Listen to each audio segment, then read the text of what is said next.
Y eso es uno, y vino otra vez la palabra de Dios a Jonás, y Jonás se levantó y fue a Nínive. La segunda oportunidad de Jonás fue lo que sirvió para la salvación de Nínive, y ahora el segundo llamamiento de Pedro es lo que va a servir para la salvación de lo que van a ser ministrados por Pedro. Lo que quiero que vean es, Jesús está obviando el pasado de Pedro, está abriendo una nueva hoja para Pedro, una nueva carta para Pedro, un nuevo llamado para Pedro, y ese llamado a Pedro comienza con una pregunta. Pedro, es cierto, en el primer llamado tú demostraste que estaba listo para dejar las posesiones, lo hiciste, lo vimos anoche, Lucas 5. Pedro, tú demostraste que me aceptaba a mí como maestro, lo hiciste, Pedro. Pedro, tú reconociste tu condición como un hombre pecador, lo hiciste. Estuviste conmigo todos estos años, lo hiciste. ¿Por qué entonces fracasaste? ¿Por qué caíste? La clave está en la respuesta a la nueva pregunta que Jesús le plantea al que quiere entrar al discipulado, al que quiere entrar a la misión, al que quiere unirse al cielo para unir su voz, sus pies, sus manos, sus recursos, para llevar un mensaje a aquellos que no lo tienen. La clave es, ¿qué te mueve a ti a seguir a Cristo? ¿Qué? ¿Qué? ¿Qué? ¿Qué? Mentira. Yo estoy listo para salir a la obra de hacer discípulo porque el amor de Dios me impulsa. Dice Pablo en Romanos 5 que el amor de Dios ha sido derramado en nuestros corazones por el Espíritu Santo que nos fue dado. En realidad, al derramarse el Espíritu en Pentecostés, lo que habilita al Espíritu Santo que nos fue dado.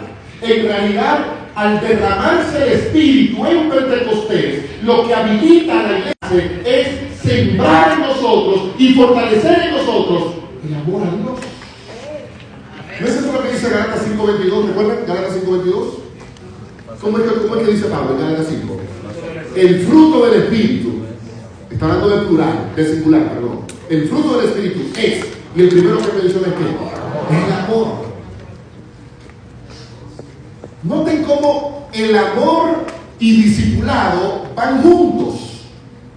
Pero tú me amas, Señor, sí. Otra vez, Pedro, tú me amas. Lo amas. Y que Pedro responde, pero con el amor filo. Y que entonces el amor ágape es un tipo de amor y que el amor filo es otro tipo de amor. Y yo no voy a entrar en esa discusión. Pero es interesante que la única vez que en el Evangelio de Juan aparecen juntos esos dos tipos de amor, ágape y filos, es en Juan 15. Y en Juan 15, nadie tiene mayor amor ágape que que uno ponga su vida por sus filos, por sus amigos.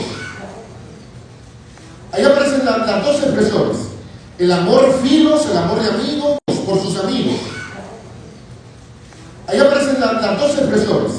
El amor filos, el amor de amigos, y el amor ágape, el amor de Dios. Pero Jesús dice, ok, hagan el amor filos, el amor de amigos, y el amor ágape, el amor de Dios. Pero Jesús dice, ok, hagan el filos. Y es que cuando el amor de Dios, si no hay amor, no hay misión.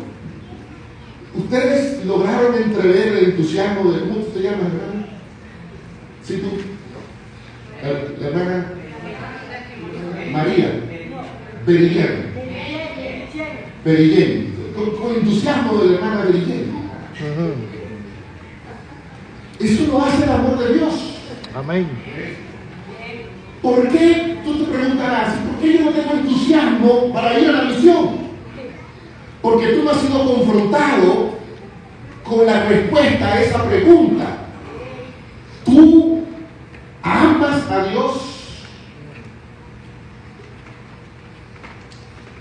Si lo amas, vas a estar listo Y dice el versículo 14, ustedes son mis amigos si ustedes hacen lo que yo les mando. Noten la secuencia. Jesús dice, yo demuestro mi amor por ti entregando mi vida. Y tú demuestras que eres mi amigo, es decir, que tú respondes a ese amor haciendo lo que yo quiero, lo que yo mando. A nosotros nos encanta limitar eso a los 10 mandamientos porque no conviene. No conviene. Claro, los 10 mandamientos, imagínense. ¿Quién aquí está violando alguno de los 10? No me conviene quedarme ahí. Pero hacer lo que Dios manda no incluye eso, cumplir la misión de llevar a cabo la obra del discipulado en nuestra vida y en favor de aquellos que están alrededor de nosotros. Mateo 28, lo que Jesús dijo fue, hay que ir, hay que bautizar y hay que hacer discípulos en todas las naciones, bautizándole en el nombre del Hijo, del Padre y del Espíritu Santo. Pero, ¿estamos nosotros realmente cumpliendo ese mandamiento? Nosotros le aplicamos mucho a los evangélicos. Santiago 2.10 ese día, o 1.10. El que viola un mandamiento es culpable de todo. 2.10. A partir de ahora ya no vamos a consultar ese quiere con un texto. Santiago 2.10. A partir de ahora ya no vamos a consultar ese quiere con un texto. Santiago 2.10. O el adventista que mantiene una actitud de reticencia y de indiferencia a la misión, está violando un mandamiento de Dios, se le está violando un mandamiento de Dios, ¿es culpable de cuánto? De todo. ¿Captan el punto, hermano? Estamos en la misma. Por eso la base de los mandamientos es el amor. Juan 13:15 o 14:15, no lo otro. Si me amáis, guardad mis mandamientos. 14:15. Si me amáis, guardad mis mandamientos. Y uno de los mandamientos es salir a hacer la misión. Pero, ¿me amas? ¿Me amas? Entonces te voy a decir, ¿cómo cumple su misión de discípulo una persona que me ama? Y entonces Jesús no tenía así mucho experticio. Y entonces le dice, ¿tú quieres cumplir la misión? Apacienta mis ovejas. Cuida mi rebaño.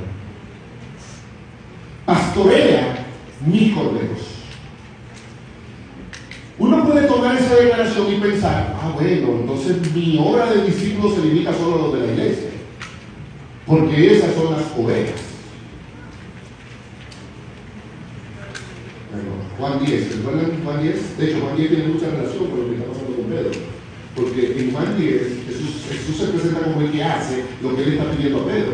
Él está pidiendo a Pedro que pastoree las ovejas, que le dé pasto a las ovejas, y eso es precisamente lo que él dice en Juan 10. Yo soy el buen pastor. Yo tengo ovejas aquí, ¿verdad? Están guardando el sábado, creen en el Enacuay, se consideran la iglesia remanente. Pero Jesús también dice en Juan 10 que él tiene ovejas que están ¿dónde? ¿Él tiene ovejas que están ¿dónde? Que tiene ovejas que están en otro redil. Por eso, la dinámica del discipulado de Juan 10 es que el pastor entra, ¿recuerdan? ¿Y qué más hace? Él entra y sale. Él entra y sale. Entra al redil, alimenta a la que está en el redil, pastorea a la que está en el redil, pero sale afuera a buscar esas ovejas que le pertenecen a él, pero que tienen que venir ¿a dónde? Tienen que venir al redil. Y ahora viene Jesús. Jesús dice, yo me voy. Yo me voy. ¿Quién se va a encargar de cuidar a mis ovejas? ¿Quién se va a encargar de pastorearlas? ¿Quién se va a encargar de cuidarlas, de alimentarlas? Y entonces Jesús le dice a Pedro, te estoy dando esa misión a ti. Te la estoy dando a ti. Yo quiero que veamos así algunos textos y quiero que ustedes me ayuden a leer. Textos que hablan de la manera más eficaz de pastorear, de ministrar, de discipular a una oveja. ¿Y qué es realmente lo que tú y yo deberíamos estar haciendo en el cumplimiento de la misión de ese proceso de discipulado? A ver, alguien que me lea leyendo Deuteronomio 8:3. Otro me va a leer Job 23:12. Otro me va a leer Juan 6, 33 y 35. Y otro me va a leer 1 Juan 2:2. Muy bien, ¿cuál tenemos aquí? Y te afligió, te hizo tener hambre y te sustentó con maná, comida que no conocías. Búscame tú. Tú y tus padres le habían Primera vez para de Dios. hacerle saber que no solo de pan vivirá el hombre, mas Sí, de no, todo bien. que sale de la boca del hombre vivirá. ¿Cómo Dios sustentó y cuidó a su pueblo? ¿Cómo? Le dio maná, pero el texto termina diciendo, pero no solamente se vive de lo que usted come, No, también de sino la palabra de Dios. de lo que sale de qué? De la boca del Señor. ¿Y qué es lo que sale de la boca del Señor? Promesas. Su palabra.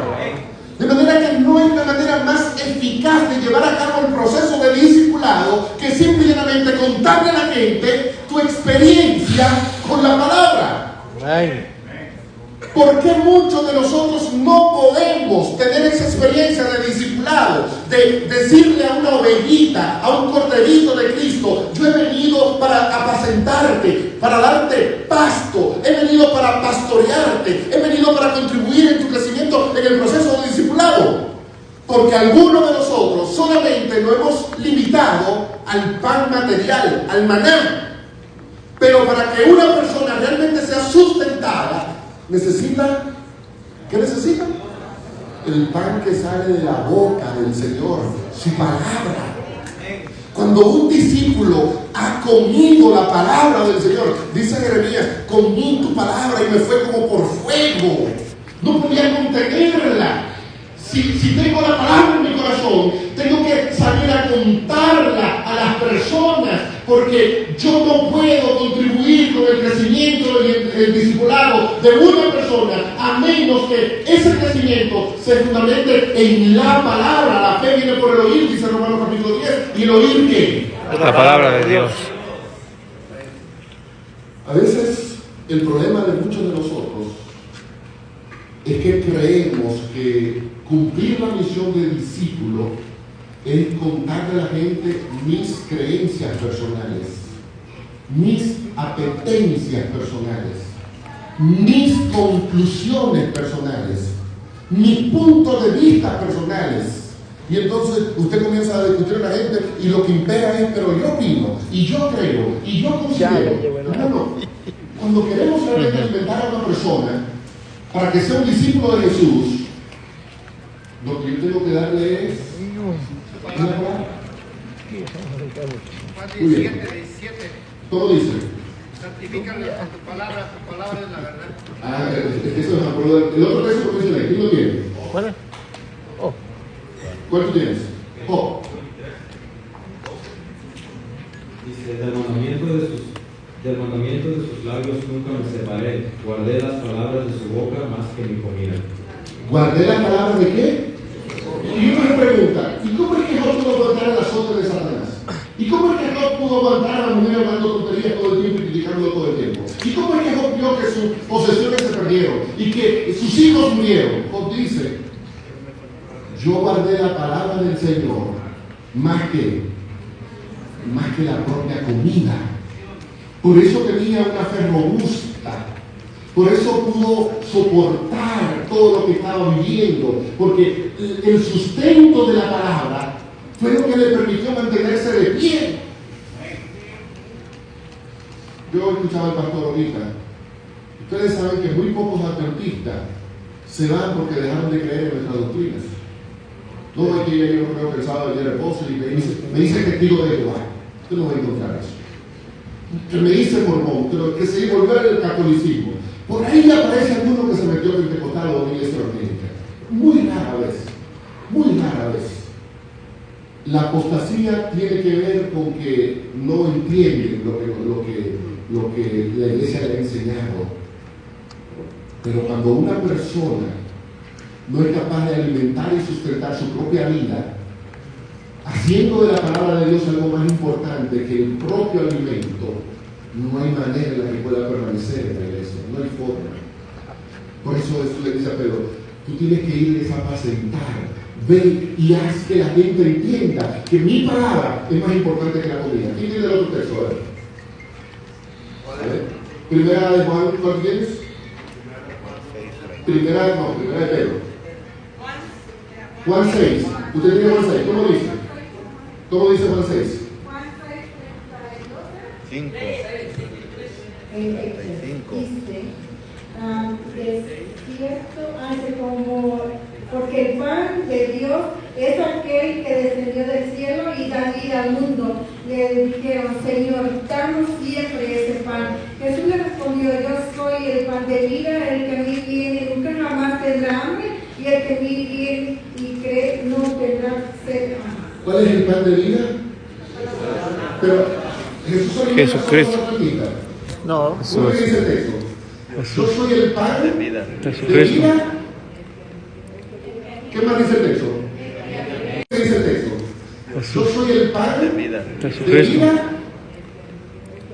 ¿Qué más dice el texto? Porque el pan de Dios es aquel que descendió del cielo y da vida al mundo. Da vida al mundo. ¿Da vida a quién? Al mundo. Da vida al mundo. Nosotros que estamos aquí con una mesa bien servida.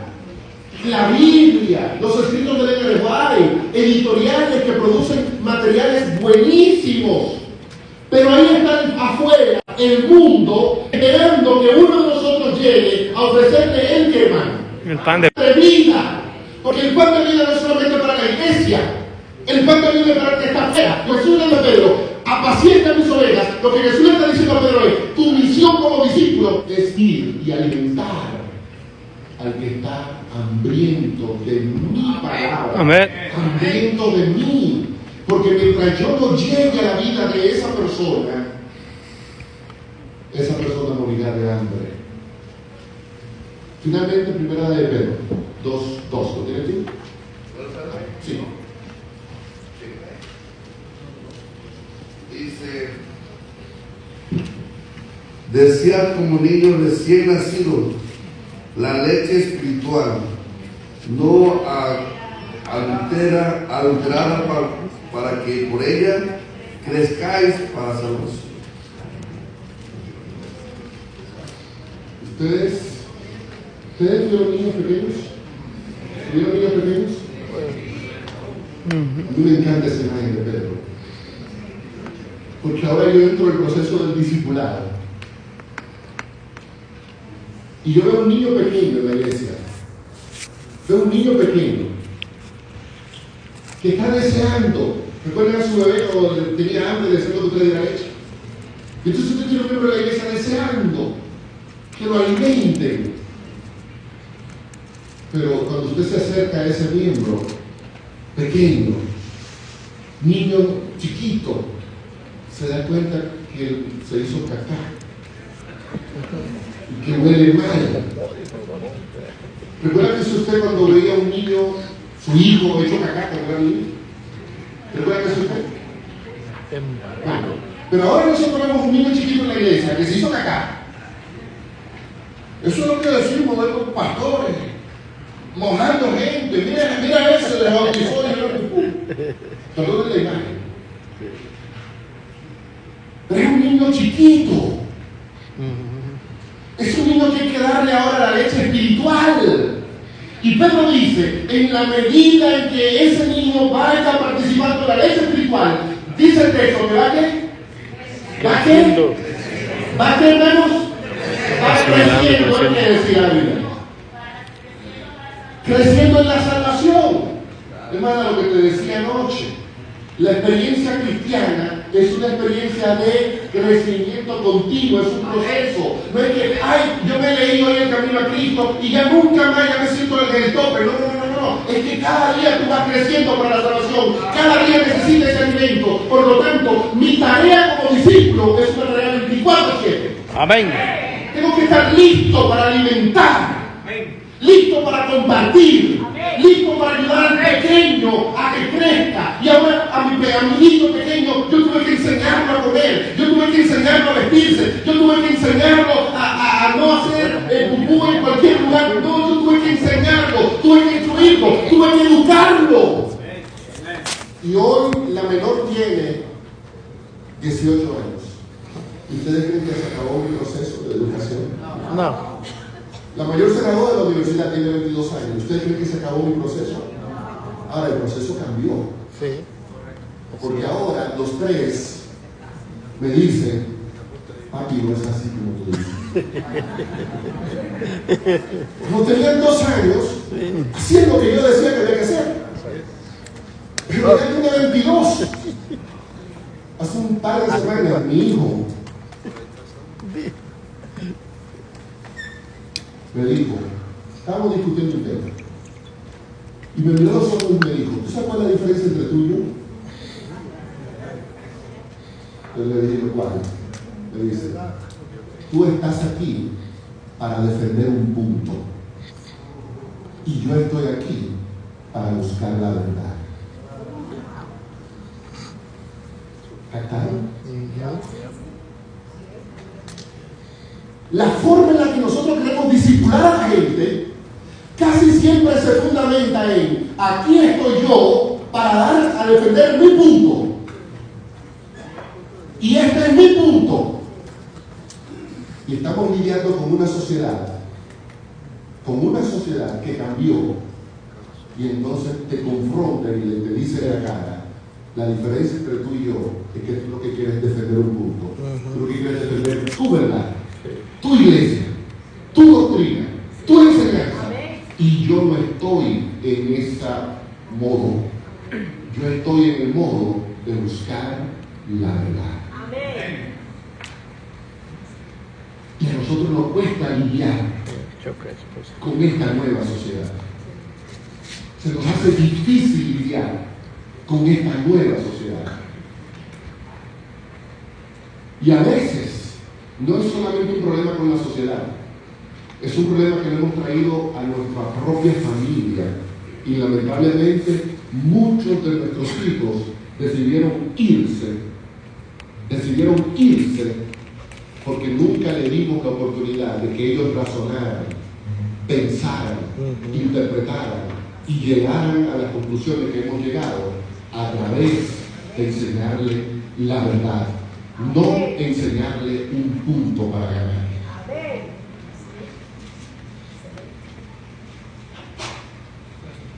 Nuestra formación como discipuladores es una formación apologética. ¿Y saben por qué? Porque eso fue lo que heredamos. Ustedes se dedican a estudiar un poquito a los pioneros, y ustedes, por ejemplo, uno de los grandes apologetas del tiempo primitivo, Dudley M. Cartwright. No había pastor evangélico que Henry no lo azotara. No había ministro presbiteriano que pudiera ganarle un debate a Cartwright. Y el orgullo del adventista era poder en Adventist Review, el letrero, el pastor Cartwright se va a enfrentar al pastor fulano, y la gente venía a ver el espectáculo donde uno de nosotros iba a discipular al otro, pero el proceso de discipulado era simplemente: yo lo que quiero es que tú aceptes lo que yo te quiero enseñar.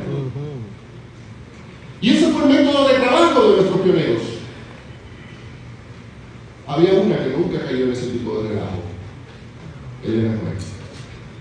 De hecho, se expresó en contra de ese tipo de evangelismo, de ese tipo de misión, basada en apologética, basado en: este es mi punto, yo soy sabatista y tú eres del domingo y yo te voy a aplastar. Yo te voy a demostrar que tu infierno no es bíblico y te voy a restregar frente a todos que yo tengo la razón, porque mi misión se fundamenta en defender un punto, no en guiar a la gente al conocimiento de la verdad. Y eso era muy lógico en un ambiente donde tu vecino era bautista, y este vecino era presbiteriano, y este vecino era cuáquero, y este era luterano, y este era metodista, y este era restauracionista, y este era de la Conexión Cristiana. En otras palabras, ¿cuántos de tus vecinos eran cristianos? Todos eran cristianos. Y como ya todos habían aceptado a Jesús como su salvador personal, nuestros pioneros entendieron, entonces, ¿cuál es el alimento espiritual que ellos necesitan? ¿La doctrina de la salvación? No. ¿La de la salvación? No. ¿La doctrina de que Jesús vino y vivió aquí en la tierra? No. Tú eres un luterano, tú lo que necesitas es aceptar la ley.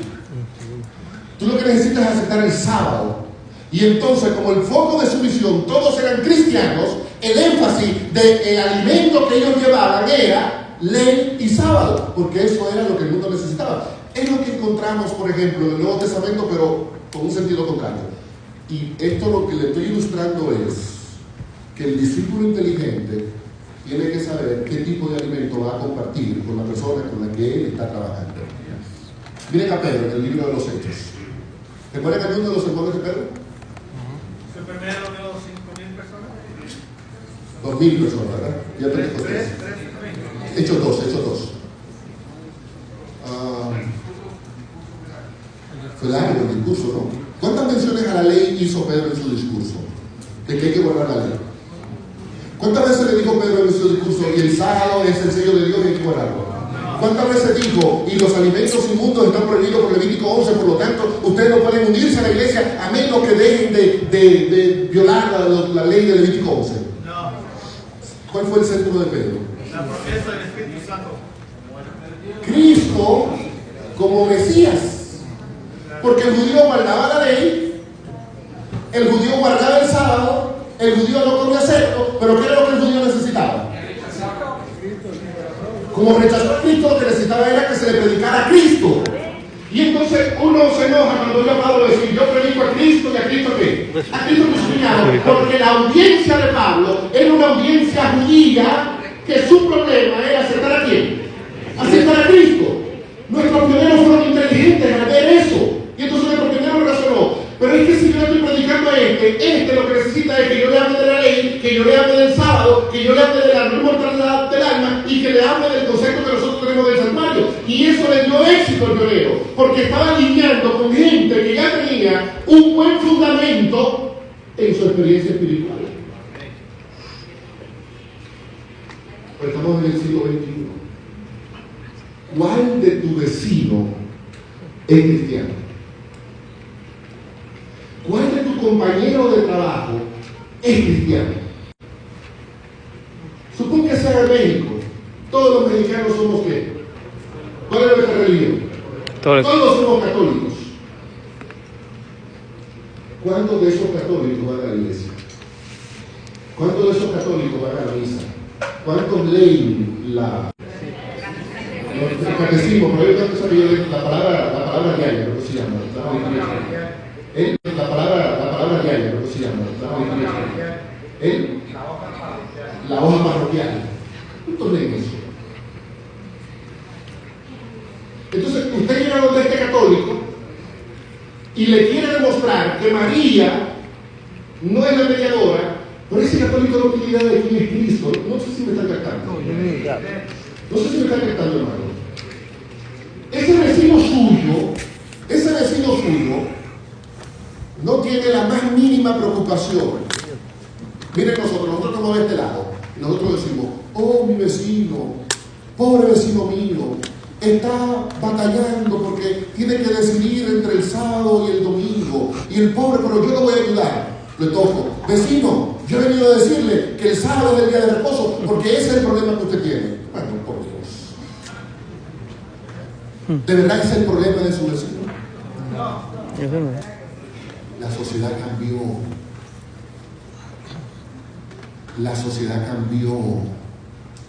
Por lo tanto, la iglesia tiene que tener una manera más inteligente de alimentar con la leche espiritual no adulterada a esa nueva generación de bebé que nosotros tenemos allá afuera, que es una generación que creció en un mundo secularizado y que no le importa la religión, no le importa tu sábado, ni le importa tu ley dominical. ¿Cuál es la preocupación que él tiene? ¿Cuál es la preocupación que él tiene? tiene algo que ninguno de los pioneros en el siglo XIX tuvo que lidiar con eso. El vecino está estresado. Hace 50 años atrás ninguno de nosotros sabíamos qué era eso. Estoy estresado. Sí. Ayer mi hijo, estoy estresado, papi, porque tengo un asunto estresado. Yo, cheque, y nosotros nunca nos estresamos a hablar de la televisión. Nunca. ¿No se olvidamos de él? La pregunta que yo debo hacerme es, a la hora de apacentar a esa oveja que yo quiero discipular, la pregunta que yo debo plantear a esa oveja que yo quiero discipular, la pregunta que yo debo plantearme es, ¿puede el sábado